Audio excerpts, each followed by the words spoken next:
ئێمە وەکو کۆمەڵی دادگەری کوردستان پێشوازی لە مەرسومی سەرۆکایەتی هەرێمی کوردستان دەکەین بە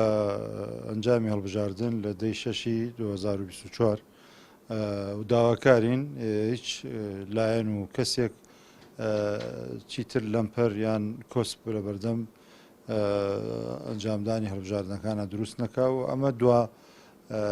مەرسوم بێ کە لەبارەی ئەنجامدانی هەڵبژاردنەکانەوە دەرکرابێ و ئێمە وەکو کۆمەڵی دادگەری کوردستان ڕای پێشوازی ئامادەسازیمان کردووە و بە گەرموگوڕی لەم هەڵبژاردنە بەشدارە بین و ئەم هەڵبژاردنەش دوای بڕیارەکانی دادگای فیدرالی دێ و گۆڕانکاری لە یاسای هەڵبژاردندا کراوە و دوو گۆڕانکاری جەوهەری کراوە و هاوسەنگیەک بۆ پارێزگاکان گەڕاوەتەوە بۆیە ئومێد دەکرێت ئەمانە و لەگەڵ بڕیارەکەی تری دادگای فیدرالی بۆ چارەسەرکردنی موچەخۆرانی هەرێمی کوردستان گوڕوتینێکی زیاتر بە دەنگدەران بدات کە بە ڕێژەیەکی بەرچاو لەم هەڵبژاردنەدا